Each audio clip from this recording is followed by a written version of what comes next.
We are back, and we are joined now by Representative Ruwa Romman, Georgia State Representative, the first Palestinian ever elected in Georgia, and the first Muslim woman elected to the Georgia State House.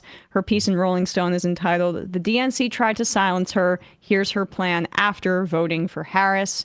Representative Romman, thanks so much for coming on the show today. Thanks for having me.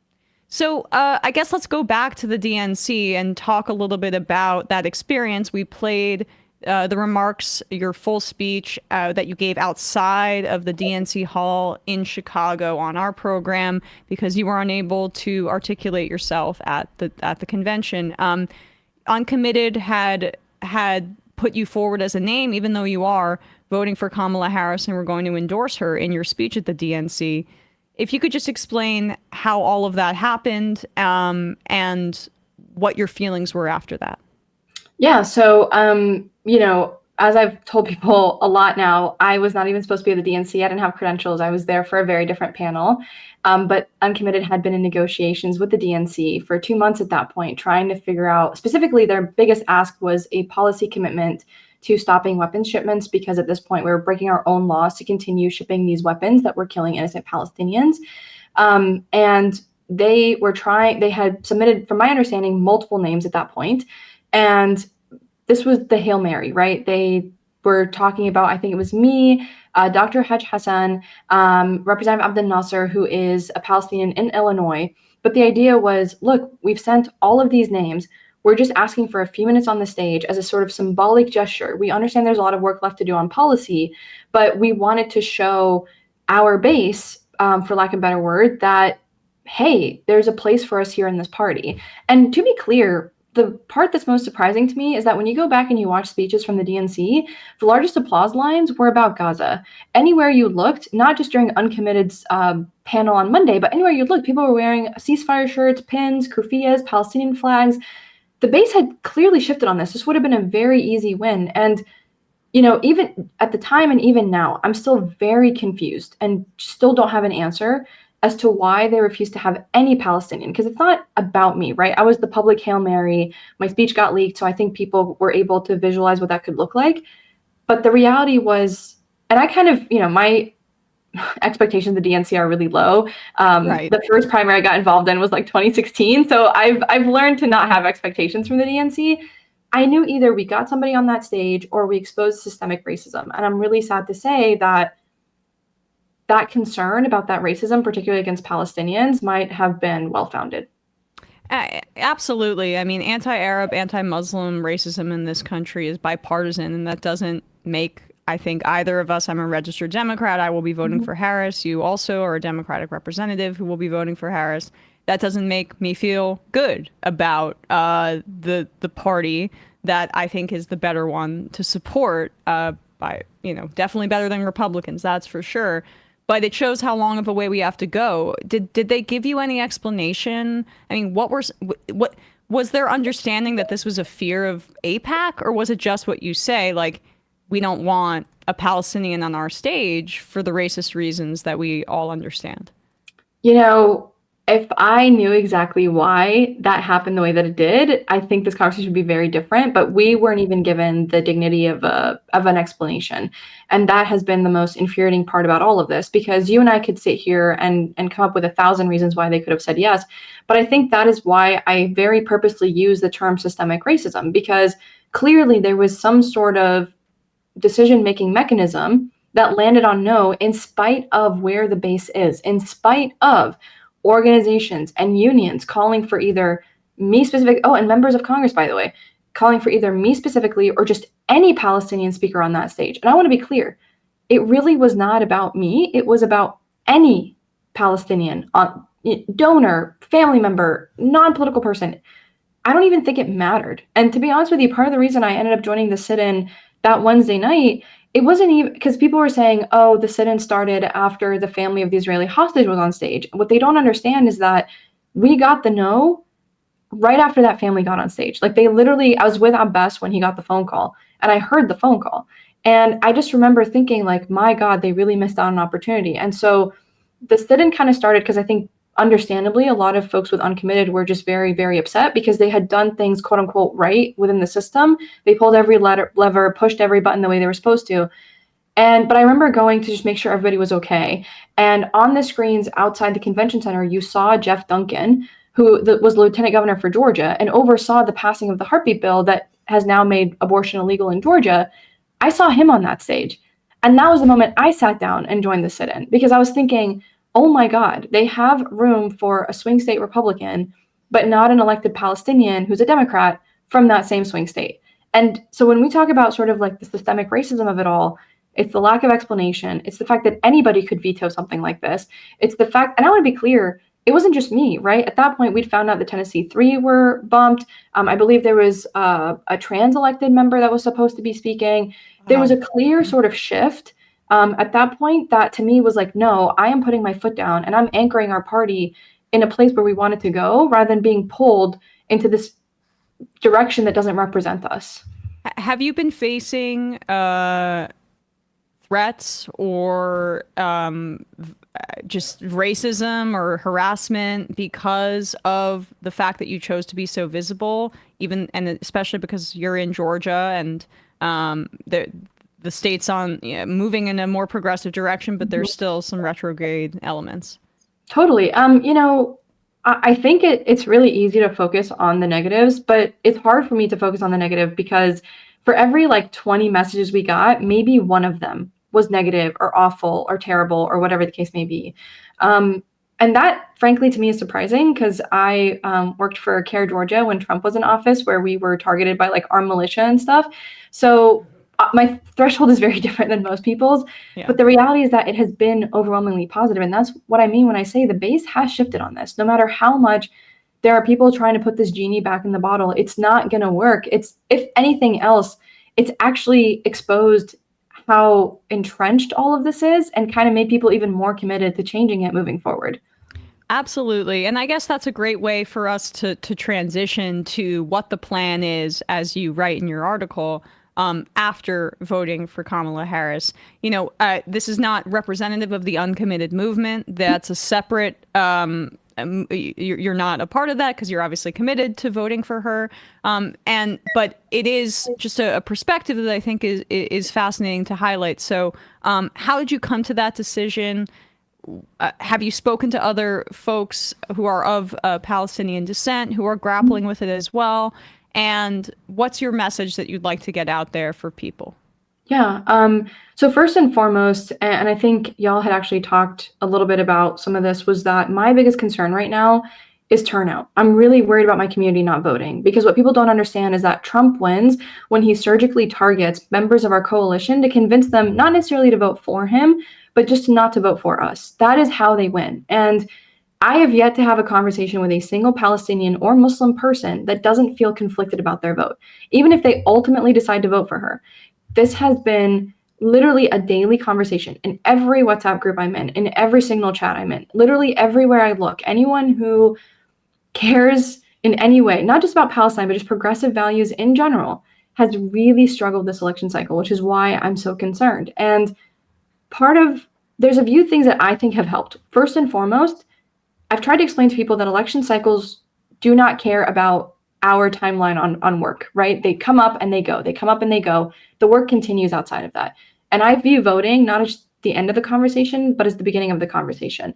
But as a part of that, I actually have been helping out with the Swap Your Vote initiative, because I do believe in people being able to sort of, within the limitations of our electoral system, express their protest and their vote, and also help increase turnout for down ballot races, particularly in safe blue states, where you have like propositions in California about to fail because not enough people are voting for them. And so I've been doing a lot of that kind of like, hey, let me show you ways to strategically, whether it's building a third party protest vote, whatever, there are ways to do that, particularly if you're in a swing state, like with Swap Your Vote, and still be able to have a protest vote. The other piece of it is talking about things that are going to be happening after the election. So Bernie Sanders has a joint resolution to stop more weapons shipments to Israel. And what I've asked people is, literally this week and next week, call your senators and then call your House representatives to tell them to get the senators to support this joint resolution. And also call your state reps and your state senators, asking them to ask the senators on your behalf to support this resolution. So this work does not stop. These bills are not stopping. And for me personally, the thing that I'm most focused on is how do we merge these incredible protests that we have seen in the streets and these movements that we have seen in the streets and all of those people, and like be able to hone, because that is real power. But it has been, and I hate to say this, but it's actually easy for some of these members of Congress that are not sympathetic and even other elected officials up and down the ballot to ignore, because it's like they're almost in a weird way insulated from it. And how do you uninsulate them? You literally show up with your like one pager in your packets and you're like, I'm a constituent and I'm sitting down with you. And I was right outside with 100,000 people who also agree with me. And I'm telling you, these are the policies I want you to do. And it doesn't have to be adversarial. It doesn't have to be like, fighting. I have been really surprised at how many of my colleagues have changed their minds just after a conversation. And I think we have a serious opportunity here to expand that coalition, whether it's in Congress, state legislators, state reps, city, you name it. I think it's time for us to figure out how do we take everybody in the streets and teach them how to talk to their members of Congress as their constituents and build out a very, very serious block, not just voting, which is really important, particularly for primaries in the future, but also to apply pressure in these halls that tend to not have us in them.